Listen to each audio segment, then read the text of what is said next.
about the gal, the one with the white fox fur? One more crack and Betty Bright Jr., son. Walk home. Excuse me, Pop. Well, my name is Lane Tom. I've dropped the junior. And this was when I was 10 years old. I played the three different sons in Charlie Chan series. Charlie Chan at the Olympics. I played the number 3 son, Charlie Chan Jr. And the second one was Charlie Chan in Honolulu with Sidney Toler. That's his first. And I played Tommy, the number 5 son. And the third Charlie Chan movie was Charlie Chan's Murder Cruise, and I played the number 7 son, Willie. I remember the Western lot because it had a dressing room that had my name on it. I even had my chair. I had a 20-week contract, and I envied Shirley Temple, who had a little cottage on set there around the studio, among the studios, and had a picket fence, and then her mother would always drive her to the studio set in a golf cart. And I said, someday I'm going to make it big and have that situation, but I never made it. I guess I'm considered the last of the surviving sons of Charlie Chan who had speaking parts. Oh, gee, you win.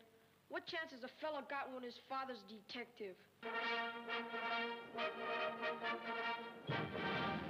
As a child, my mother took me to finishing school. The purpose was to improve me in the entertainment field. It was just singing and dancing and the whole bit, acting. I think that helped me when I first was exposed to Charlie Chan at the Olympics walking onto the set. I was just frightened and petrified, but I calmed down, and wasn't any different than being out there on the stage live at Paramount or Orpheum Theater in LA. And then I also had my singing and dancing act. And one, I dressed up in a Chinese costume as a kid in the side, in the wings there, and started singing Irish Eyes Are Smiling. And when I came on, I was singing with an Irish accent and brought the audience to great applause. First remembered being in The Good Earth with hundreds of people. I got bid parts too, meanwhile. And one day they needed to interview some people for Charlie Chan, the sons or whatever parts they needed. And so I was picked out of a group of kids and had an appointment to be interviewed. Somehow I was selected to play the role of Charlie Chan Jr. I felt I was something special when I was selected for that part, and I didn't want to disappoint anyone. It wasn't just his mustache and or goatee and his eyebrows, but looking at his eyes, he just really looked Oriental. I couldn't believe he was a Swede. He represents the way Chinese men are. They are humble, they try to be discreet. Whenever he said something like a Confucius say or a Chinese saying or proverb, it just came out very naturally, and he said it so well. Truth, like football, receive many kicks before reaching goal. Whereas Sidney Toler is completely different, the way he presents it. Opinion like tea leaf in hot water. Both need time for brewing. It's not that I didn't like Sidney Toler, but it's just that a complete difference in the way he says things and expresses things. And even looking at him, I thought Charlie Chan should be like Warner Oland as a kid. Every time I looked at Sidney Toler, I thought he had a lot of makeup on and didn't think him as a natural pop.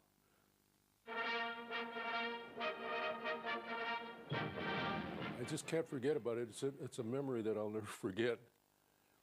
He's such a big man, and I was only 10 years old. And he would look down and lean over and talk to me and spray his alcohol breath all over me. And I remember I wanted to wipe it off, but I couldn't because it was on camera. So it's funny, it's these little things that just stay in my mind. And it's meant to be funny and not to be damaging to the man, bless his soul. I really liked him.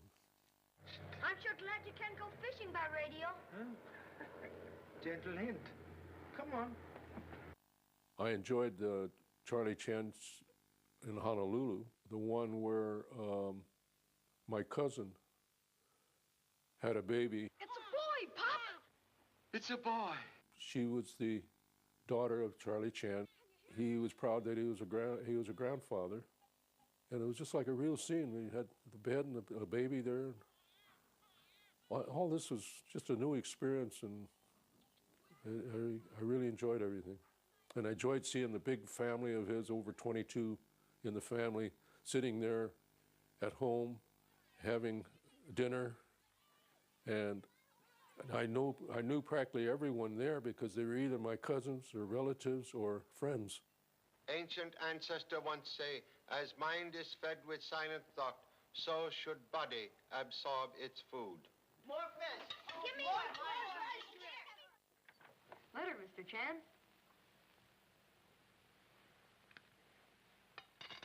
Thank you so much. Thank you. After my Charlie Chan series, I used to work in Chinatown in Los Angeles. I was a parking lot attendant. We worked on tips only. And who should but drive into a big Cadillac full of people was Bob Hope. I love Bob Hope. I miss him. He said he wanted the front row to park his car, so we fixed it so he parked in the front row. He gave me a nickel before he left, and so I looked at the nickel. And so he was on his way to the restaurant, and I chased him halfway, and I said, Mr. Hope, I think you need this worse than I do. But in those days, it should be at least a quarter. It was not that much, even at that time, when I was 13 or 14. And I thought it'd be funny to go back and give him back the nickel. But some would say that it was disrespectful to do that.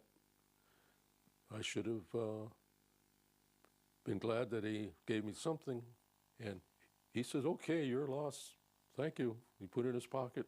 I was just trying to be funny. And I had a little Charlie Chan Jr. in me in real life. And I thought maybe it'd be something that his party would enjoy and kid him about. And at that time, I had just worked in those Charlie Chan series, so I wasn't afraid of anything, just because the guy was a big celebrity. And it was my own doing when I quit being on TV and some of these films that I just decided to concentrate on being an architect. I figured what would happen after 5 years with Monogram. I didn't know what my future was there, whereas if I studied and went to school, I knew where I stood, and so I became a licensed architect and had my practice for a number of years. Your heart's got to be in it sometimes. I have no regrets.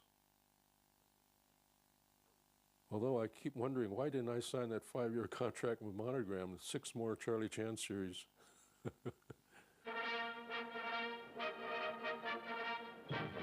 When I got married, my wife and I tried to buy this house in Anaheim, $15,600 tract house. Well, when we went to the sales office, they were totally embarrassed. They said they couldn't sell to us. We were non-Caucasian. Then finally, he had us fill out a form telling what I did and what's in the service and what my wife did, and we were both born over here. Then he called us on the phone that night and said, this is ridiculous, tear up the form. He said, we're going to sell it to you, but just don't move in until all the houses are sold. They said, but we have to warn you that there'll be people throwing garbage at your door, trash, whatever. We said, it's all right. So we bought the house.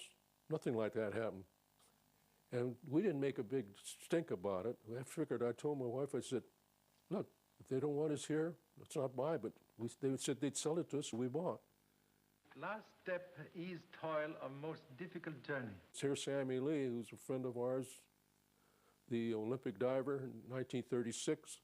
He was refused in Santa Ana to buy a house, and he made a big stink out of it. The headlines in the paper, I guess something like that, if I had his stature, I probably would have done the same thing, but people were protesting about it. Go join organizations and do something about it. I joined every organization you could think of when I became an architect, and I was president of Rotary, president of all the different things, became an active planning commissioner. That's the only way you're going to do it. You're not going to do it. It's just sitting back and complaining and going to meet once a month and protest out there with a picket sign, or they're just sitting on their butt. They're not doing anything. Even Pop would have to admit I'm pretty good if I solve a homicide. Sure, and then I'll have to get you that office. By golly, I'll do it. Let's go. Oh, wait a minute. You're not going. You're too young. What? Say, who told you about this case anyway? You stay here and answer the phone. That's what all good assistants do. I'll see you later. Victor Sen Young is a very close friend of my mother's and me. And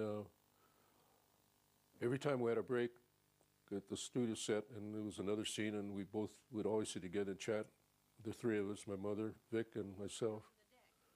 And he had a lot to offer me as to how to act and what I should do, how I should say certain things. That was very helpful. I was very sorry how it all ended with Vic Sen Young. I think he just moved into a home, a small place.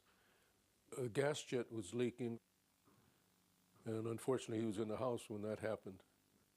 We were shocked in the community when he's gone, and I miss him deeply. And he was a fine actor. He was funny, like all Charlie Chan sons should be. Real Americanized, nothing to be ashamed of. We're all proud to be sons of Charlie Chan.